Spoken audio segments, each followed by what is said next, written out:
Hello दोस्तों, welcome back to our channel. तो जैसा कि हमने पिछले एपिसोड में देखा था, डुवी ने अपनी डेवल पावर्स को एक्टिवेट करते हुए उस जायंट मॉन्स्टर को मार गिराया था और इसी के साथ डुवी ने उस पर्सन को भी बचा लिया था जिसके पीछे वो मॉन्स्टर पड़ा हुआ था। और यहीं से नेक्स्ट एपिसोड की शुरुआत होती है, जहाँ डुवी और वही पर्सन जिसका नाम डैनियल था वो स्केटिंग करते हुए काफी तेजी से एक तरफ बढ़ रहे थे। और वहाँ से आगे बढ़ते हुए डैनियल डुवी को बताता है कि जिस चीज के ऊपर हम स्केटिंग कर रहे हैं इसे स्नो बोर्ड कहा जाता है और इसे खास स्नो में तेजी से आगे बढ़ने के लिए ही बनाया गया है। मिस्टर डुवी, अगर आप मुझसे पहले मिले होते तो मैं आपको अपने उस कैप्टन से जरूर मिलवाता जिसने पहली बार ये स्नोबोर्ड्स बनाए थे। जिसपे डुवी उससे कहता है कोई बात नहीं, एक न एक दिन हर किसी को ये दुनिया छोड़कर जाना है, पर हम लोगों को मरने से पहले कोई न कोई ऐसा काम जरूर करके जाना चाहिए जिसके बाद लोग हमें अच्छे लफ्जों में याद कर सके, जैसे कि तुम अब अपने कैप्टन को कर रहे थे। डुवी की ये बात सुनकर डैनियल उससे बहुत ही ज्यादा इंप्रेस हो गया था और वो डुवी की तारीफ करते हुए कहता है, मिस्टर मैजिशियन, आप वाकई बहुत ज्यादा टैलेंटेड हो, क्योंकि इतनी कम एज में इतनी ज्यादा नॉलेज मैंने आज तक किसी भी पर्सन में नहीं देखी। जिसपे डुवी उससे कहता है, डैनियल तुम्हें मेरी तारीफ करने की कोई जरूरत नहीं है, और अब क्योंकि हम दोनों दोस्त बन चुके हैं तो तुम मुझे मिस्टर मैजिशियन की जगह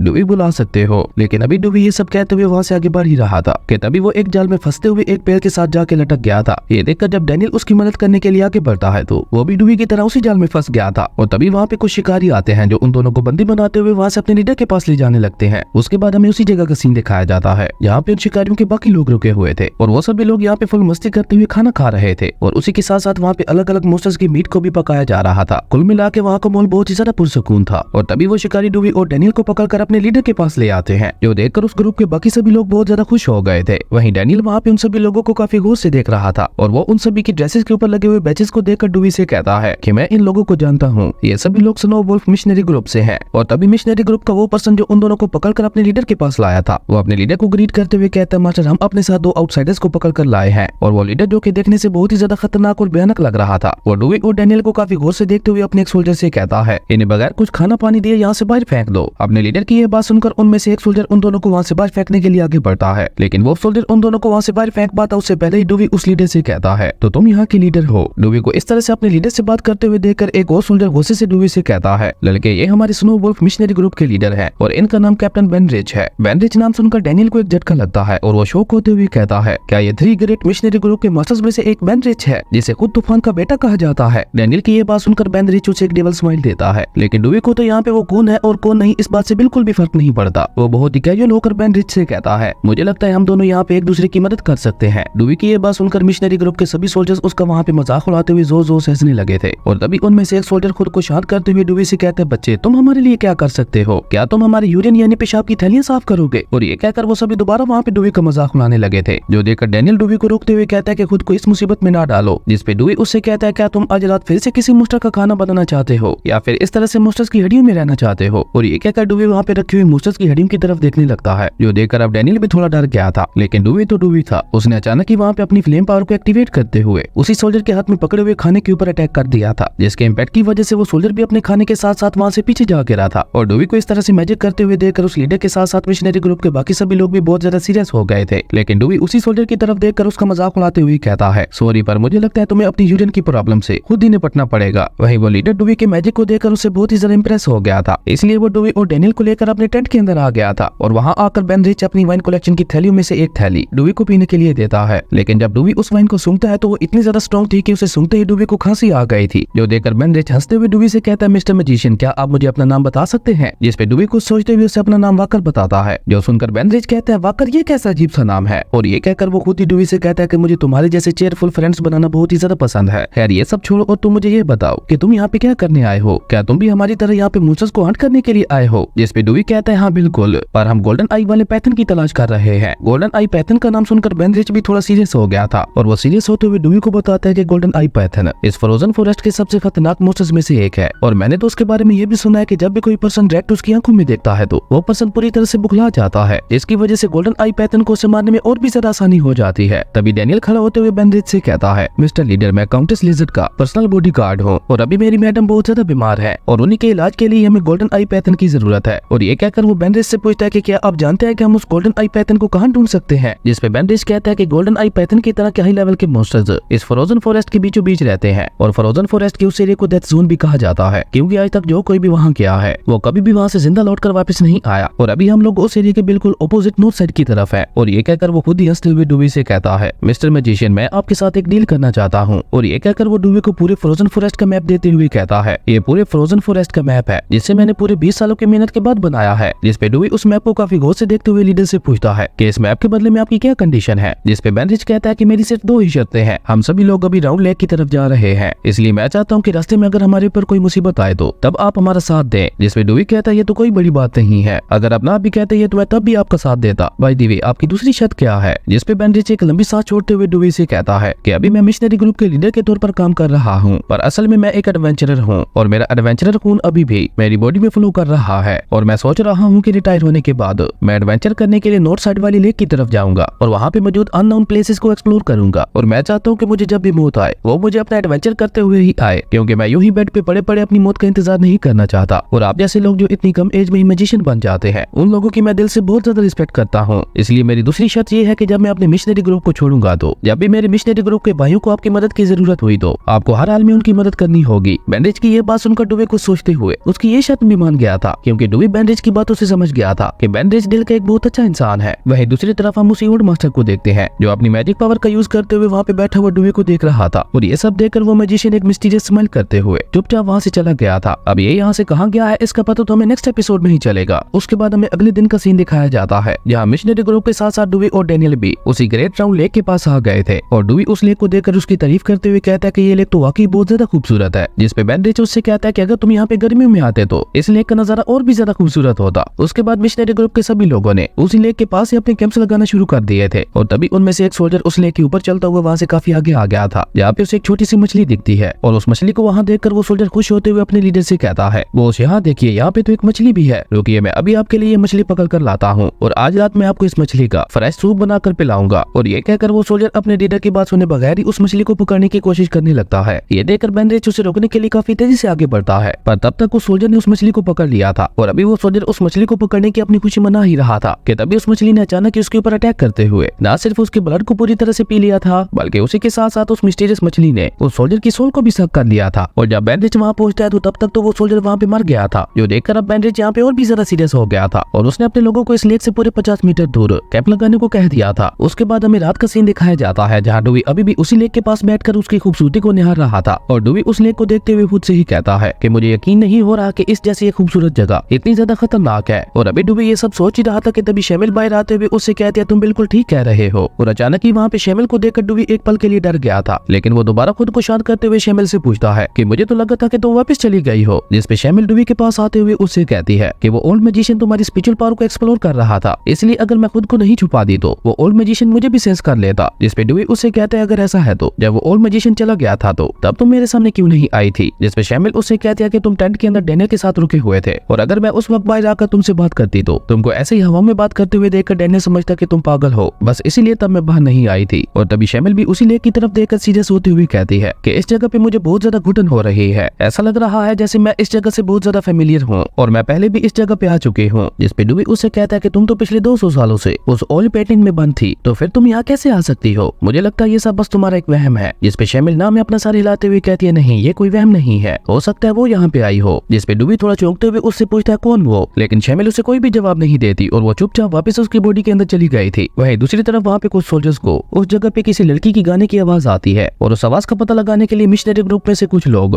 एक ग्रुप बनाकर उस आवाज का पता लगाने के लिए जाते हैं। और वो सभी काफी सावधानी से इधर उधर देखते हुए बहुत ही आहिस्ता आहिस्ता वहाँ से उस आवाज की तरफ बढ़ रहे थे। लेकिन तभी उनमें से एक सोल्जर को वहाँ पे टॉयलेट आ गई थी, इसलिए वो अपने साथियों को बिना बताए वहाँ पे टॉयलेट करने के लिए चला गया था। लेकिन जब वो वहाँ से वापस आता है तो वहाँ पे कोई भी नहीं था। ये देखकर वो अपने साथियों के पाँव के निशानों का पीछे करते हुए उनके पीछे पीछे जाने लगा था। लेकिन जब वो डरते हुए वहाँ से थोड़ा और आगे जाता है तो उसे वहाँ पे अपने सभी साथी मरे हुए दिखते हैं। और ये सब देखकर वो सोल्जर और भी ज्यादा डर गया था और वो डर के मारे काफी तेजी से वहाँ से भागने लगा था। लेकिन तभी अचानक ही वो अपने एक सोल्जर साथी से टकराकर वहीं पे रुक गया था। और ये सोल्जर कोई और नहीं बल्कि वही सोल्जर था जिसकी सोल को उस फिश ने सक कर लिया था। लेकिन अब वो सोल्जर यहाँ पे बिल्कुल एक डीमन ज़ोंबी की तरह लग रहा था, जिसका मतलब था कि असल में सोल्जर को कोई और कंट्रोल कर रहा था। और तभी उस डीमन ज़ोंबी ने आगे बढ़ते हुए उस सोल्जर को भी वहीं पे मार दिया था। उसके बाद हमें अगले दिन का सीन दिखाया जाता है। यहाँ पे मिशनरी ग्रुप के बाकी लोगों को उसी अकेले सोल्जर की डेड बॉडी मिलती है, लेकिन उसकी डेड बॉडी को देखते हुए अभी भी उनमें से किसी को भी कुछ भी समझ नहीं आ रहा था कि आखिर इस सोल्जर की मौत हुई कैसे, क्योंकि उसकी बॉडी के ऊपर किसी भी घाव का कोई निशान नहीं था। और तभी डुवी भी अपने टेंट से बाहर आते हुए कहते हैं कि क्या हुआ, जिसपे वो लीडर उसे बताते हैं कि कल रात हमारे कुछ सोल्जर्स जंगल में छानबीन करने के लिए गए थे, लेकिन अब वो सभी कहीं खो गए हैं। और आज सुबह ही हमें उन सोल्जर्स में से एक सोल्जर की डेड बॉडी मिली है। अपने लीडर की यह बात सुनकर वहाँ पे खड़े एक लीडर कहता है कहीं ऐसा तो नहीं कि वो सभी लोग डर के मारे यहाँ से भाग गए। जिसपे वो लीडर कहता है नहीं, ये इम्पॉसिबल है, क्योंकि मेरा कोई भी सोल्जर सोल्जर मुझे धोखा देने के बारे में सोच भी नहीं सकता, क्योंकि उन्हें पता है कि अगर वो लोग यहाँ से बच भी गए तो उसके बाद वो लोग मेरे हाथों से नहीं बचेंगे। जरूर किसी बहुत बड़े और खतरनाक मोस्टर ने उनके ऊपर अटैक किया होगा और हो सकता है शायद वो सभी लोग उस मोस्टर का खाना बन गए हों। और ये कहकर बेनरिच कुछ सोचते हुए अपने लोगों को वहाँ से वापस चलने की तैयारी करने के लिए कहता है। अपने लीडर की यह बात सुनकर वो सभी लोग चुपचाप वहाँ से जाने लगे थे, लेकिन तभी डूवी उन्हें रोकते हुए कहता है कि रुक जाओ, मेरे पास उस मोस्टर को पकड़ने का एक प्लान है। डूवी की यह बात सुनकर उस लीडर के साथ साथ बाकी सभी लोग भी वहीं पे रुक गए थे। उसके बाद हमें दोबारा रात का सीन दिखाया जाता है, जहाँ पे उन लोगों ने डूवी के प्लान के मुताबिक उस मोस्टर को पकड़ने के लिए एक सोल्जर को चारे के तौर पर जंगल के बीचों बीच बिठा दिया था और पीछे वो सभी लोग छुपकर उसके ऊपर नजर रखे हुए थे। और तभी बेनरिच वहाँ पे डूवी से कहता है कि मुझे लगता है तुम्हें टेंट में ही रुकना चाहिए था, क्योंकि हो सकता है यहाँ पे बहुत ज्यादा खतरा हो। जिसपे डूवी थोड़ा सीरियस होते हुए उससे कहता है कि मैं यहाँ पे किसी वेकेशन के लिए नहीं आया। डूवी की ये बात सीधी बेनरिच के दिल पे जाके लगती है और अब उसके दिल में डूवी के लिए इज्जत और भी ज्यादा बढ़ गई थी। और अभी वो सोल्जर वहाँ पे बैठा ही था कि तभी उसे वहाँ पे किसी के आने का एहसास होता है और ये एहसास होते ही वो सोल्जर अपनी सोड को लेकर वहाँ पे चेक करने के लिए आगे बढ़ता है, जो देखकर डूवी के साथ साथ बाकी सभी लोग भी अलर्ट हो गए थे। और तभी अचानक ही उसी डीमन ज़ॉम्बी ने आगे बढ़ते हुए उस सोल्जर के ऊपर अटैक कर दिया था, जो देखकर डूवी के साथ साथ बाकी सभी लोग भी उस सोल्जर को बचाने के लिए काफी तेजी से आगे बढ़ते हैं। लेकिन तब तक बहुत ज्यादा देर हो चुकी थी, क्योंकि उस डीमन ज़ॉम्बी ने अचानक ही उस सोल्जर के ऊपर अटैक करते हुए सिर्फ एक ही झटके में उस सोल्जर की सोल को पूरी तरह से सक कर लिया था। और सिर्फ यही नहीं, बाकी वो सभी सोल्जर्स जो कल रात गायब हो गए थे वो सब भी अब डीमन ज़ॉम्बीज बन चुके थे और उन सभी ने आगे बढ़ते हुए उन लोगों के ऊपर अटैक कर दिया था। लेकिन वो सब लोग भी कहाँ कम थे, उन सभी ने भी आगे बढ़ते हुए उन डीमन ज़ॉम्बीज के ऊपर अटैक कर दिया था। और यहाँ पे ह्यूमंस और ज़ॉम्बीज के दरमियान एक बहुत ही खतरनाक जंग छिड़ गई थी, जिसमें ज्यादा नुकसान ह्यूमंस को ही हो रहा था, क्योंकि वो डीमन ज़ॉम्बीज जिस भी सोल्जर के ऊपर अटैक करते थे वो उसे भी मारकर अपनी तरह बना देते थे। लेकिन यहाँ पे डूवी और बेनरिच दोनों बहुत ही बुरी तरह से उन डीमन ज़ॉम्बीज को मार रहे थे। यहाँ पे एक तरफ डूवी उन डीमन ज़ॉम्बीज को मारने के लिए अपनी फ्लेम का यूज कर रहा था, तो वहीं दूसरी तरफ बेनरिच अपने वेपन से उन सभी डीमन ज़ॉम्बीज को काटे जा रहा था। और तभी अचानक एक डीमन ज़ॉम्बी पीछे से बेनरिच के ऊपर अटैक करने के लिए आगे बढ़ता है, लेकिन वो उसके ऊपर अटैक कर पाता उससे पहले डूवी ने अपनी फ्लेम का यूज करते हुए उस डीमन ज़ॉम्बी को वहीं पे मार गिराया था, जो देखकर बेनरिच इशारे से ही डूवी का शुक्रिया अदा करता है। और उसके बाद वो दोनों यहाँ पे एक बार फिर से बहुत ही बुरी तरह से उन डीमन ज़ॉम्बीज को मारने लगे थे। लेकिन वो डीमन ज़ॉम्बीज थे कि खत्म होने का नाम ही नहीं ले रहे थे, पर बहुत ज्यादा मेहनत के बाद आखिरकार उन लोगों ने उन डीमन ज़ॉम्बीज को मार ही गिराया था और वो उन डीमन ज़ॉम्बीज से जीतने में कामयाब हो गए थे। पर इस सब में बेनरिच के काफी सारे साथी मारे गए थे और उन सभी डीमन ज़ॉम्बीज के मरने की वजह से वहाँ पे चारों तरफ बस लाशें ही लाशें बिछी हुई थी। और तभी डैनियल जो पेड़ के ऊपर बैठकर अपने तीरों से डीमन ज़ॉम्बीज के ऊपर अटैक कर रहा था, वो डूवी के पास आते हुए खुश होकर कहता है हम लोग ये जंग जीत गए। लेकिन डूवी और उस लीडर के साथ साथ